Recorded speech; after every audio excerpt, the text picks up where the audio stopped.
welcome to the August 31st edition of this Off the Deaton Path podcast. My name is Stan Deaton with the Georgia Historical Society, welcoming you to the second week of what we hope is going to be a weekly adventure here at the Georgia Historical Society. We are recording this week from the top floor of the Baxter Building, and we appreciate all the feedback we got last week.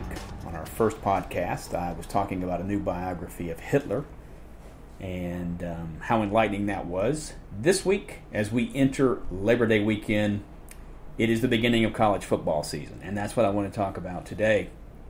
I've always historically had a hard time getting into college football when the season came because I love baseball, and baseball leisurely moves along through the summer.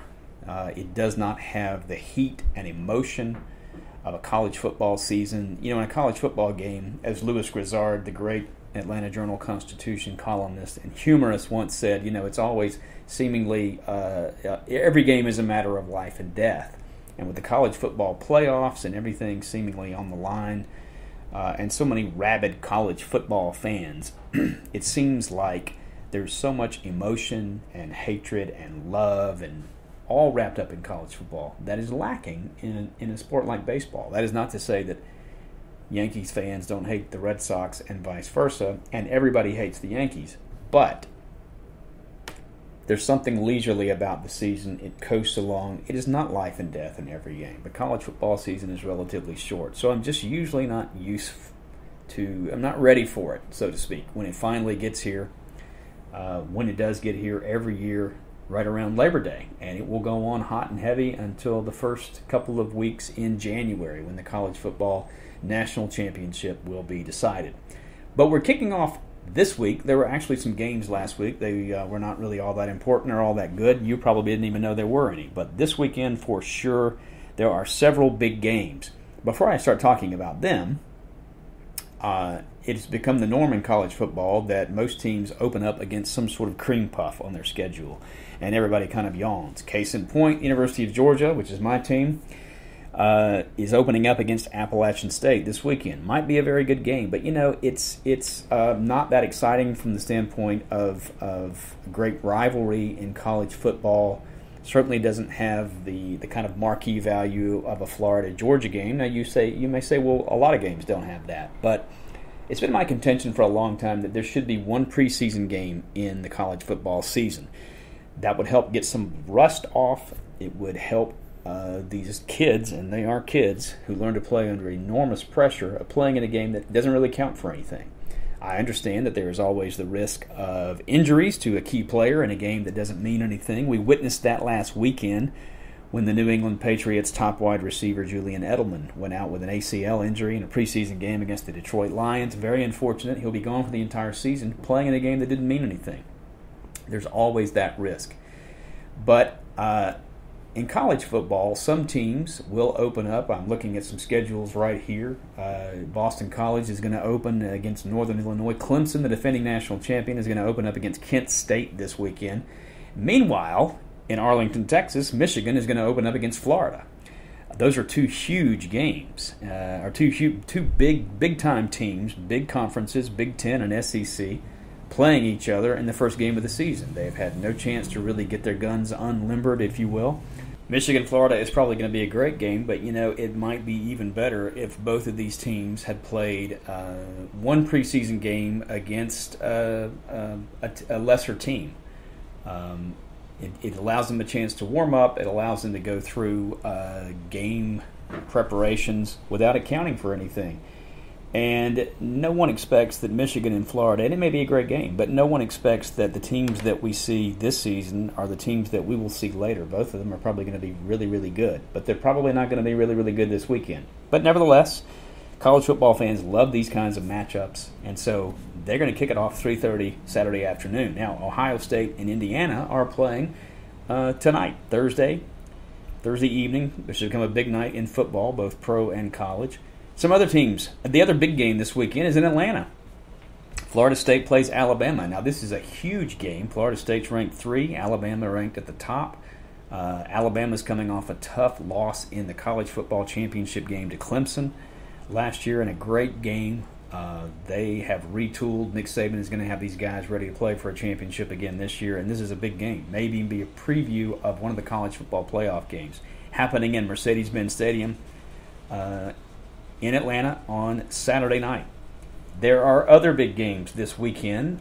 Looking at some of the local teams, I mentioned Georgia playing Appalachian State at 6 o'clock. This is the beginning of Kirby Smart's second season at Georgia. We'll begin to know more about what he's going to be like, if he is the second coming of Nick Saban, which Georgia fans hope that he is, or is he in fact just like a lot of other coaches that Georgia has had who are very capable with this enormous talent that Georgia seems to get every year of winning 8, 9, or even 10 games, but not capable of doing what Nick Saban does every year, and that's having him in a national championship conversation, if not in the national championship game itself. We'll find out beginning Saturday night. Now, Georgia has taken some licks this year, some criticism for having a less than stellar, interesting, or exciting home schedule. I'll talk about that in a minute. Not entirely their fault, but they are kicking off against App State. They do have a big game coming up next weekend. I'll talk about in a minute. Other games this weekend. Brigham Young is playing LSU at 9:30 on Saturday night. Should be a good game. Brigham Young already has one win under their belt this year. They played in one of the games last weekend that I mentioned. And then on, locally, Georgia Southern is going to Auburn. Should be a very interesting game if you're an Eagles fan, and on either side, whether for Auburn or for Georgia Southern. We'll find out if Georgia Southern is ready to play at this level. They almost always are. They always have a good showing. Auburn is predicted to be pretty good this year, and this will be one of the first steps in that direction to see how they do. That'll be on the SEC Network at 7:30 on Saturday night. And then Monday night, Labor Day, a big game in Atlanta again. Georgia Tech will be playing, representing the ACC, they'll be playing the University of Tennessee, Big Orange, playing in Mercedes-Benz Stadium. So that should be a good game. The only game, I think, on Labor Day. They'll have the field to themselves, as it were. Now, week 2 coming up next week is huge. September 9th in college football, and I'm really only going to preview September games in this podcast. We'll talk about the rest of the season later as the season unfolds. And you're thinking, geez, I can't wait to hear that. But Georgia tees it up next Saturday night in South Bend, Indiana against Notre Dame. What a game that's going to be. Dog fans are hoping. Irish fans are also looking to this. They're coming off a 4-8 season. Brian Kelly, as their coach, is on the hot seat. They need to get a big win against a marquee program like Georgia. Georgia would really get their season going in the right direction if they could win in South Bend to start the season. It would be really big. That game is at 7:30 next Saturday night. These two teams have not played since Georgia won the national championship against Notre Dame in the Sugar Bowl on January 1st, 1981. That was a great game. That's Saturday night. Next Saturday, September 9th, 7:30 on NBC. Now, you're going to have your remote in your hand, and it's going to get worn out because at 7 o'clock that night, a half hour earlier, Auburn plays at Clemson. Big game for both of these teams. These teams played last year in a great game. The Clemson won 19-14, but Auburn really had a chance to knock Clemson off in what turned out to be their national championship season. That game's at 7 o'clock on ESPN. As I said, Georgia-Notre Dame starts at 7:30. Also at 7:30, Oklahoma at Ohio State. Big game there for both teams. Obviously, we've got the Big 12 and the Big 10 teeing it up. Last year, these two teams played, and Oklahoma got drilled. There's no other way to put it. Big loss to Ohio State. Really kept them out, I think, of the college football playoff, which they had been in the year previous. So those 4 games, I think, are the games to watch next week, September 9th. Of course, there are all kinds of other games going on then, too. Let's move on to September 16th. 4 big games again, starting with Tennessee at Florida in the SEC. This is always a big game. When I was living in Gainesville, Florida, while I was going to UF, getting my PhD, Tennessee, during the Spurrier years, they could at least play with Florida. You know, Georgia during those years really got manhandled shamefully during the Spurrier years. Ray Goff was our coach then, and just we couldn't seem to do it. We beat them in 1997 under Coach Donnan, but Tennessee always played them tough. And so this is going to be a big game in the SEC East, September 16th at 3:30. Also at 3:30, Clemson plays at Louisville. That's a big game in the ACC. That night at 8 o'clock, another ACC contest, Miami at Florida State. Something to watch there. Again, Coach Mark Richt in his second season trying to bring Miami back to national prominence that they enjoyed many years ago. And at 8:30 that night, number 23 Texas will play at Southern Cal, and that should be a good contest, a repeat of the 2006 Rose Bowl where these two teams played for the national championship. So, again, a great game to watch. Now, fast forward 2 weeks from there and go to September 30th. Georgia fans have been circling this date since last year. Why? It's going to be in Knoxville against Big Orange, Georgia at Tennessee. Now, if you're a Georgia fan, it is painful to relive the Tennessee-Georgia game from last year. But let's do it. Let's go back. You remember that Georgia was leading 24-14 going into the fourth quarter in Athens. Looked like we had this game in hand. They allowed Tennessee to come and score 20 points in the fourth quarter. Georgia had taken the lead with a 47-yard touchdown reception, Jacob Eason to Riley Ridley with 10 seconds left. Georgia takes a 31-28 lead. On the kickoff, inexplicably, I'll never understand this, they kind of pooched it up. Tennessee caught it at their own 34-yard line, ran it back to the Georgia 48. Georgia was offsides on the play, so you tack on 5 yards. So Tennessee is at the Georgia 43-yard line. Conceivably could have kicked a field goal or attempted one to tie the game, but instead, Josh Dobbs throws a 43-yard Hail Mary into the end zone with no time left, completes the pass with Georgia defenders all around this guy, and Tennessee wins 34-31. Georgia finishes the season last year 8-5, and rabid dog fans will tell you Georgia really should have finished 10-3. Should have beaten Tennessee in that game, and we should have beaten Georgia Tech instead of losing 29-28. But be that as it may, we didn't win either of those games. Georgia finished 8-5. The rematch is in Knoxville on September 30th. Should be a great game. 2 other games that day, which have been good. Mississippi plays at Alabama. Now, this year, Ole Miss may not give the kind of showing they have in the last couple of years against Bama, but you never know. SEC West contest worth watching. And Miami plays at Notre Dame. In the 1980s, this was a huge contest. It was the convicts versus the Catholics. Miami, of course, doesn't really have that reputation anymore. Still going to be a great game to watch. And again, with Coach Mark Richt trying to get Miami back to that national prominence they once had, this would be a huge step in that direction. A signature win for Notre Dame at home, and something that Brian Kelly desperately needs as well. So that takes us through the month of September with the really big games, and there are others that I haven't mentioned and I won't talk about today, but you'll find them on the dial.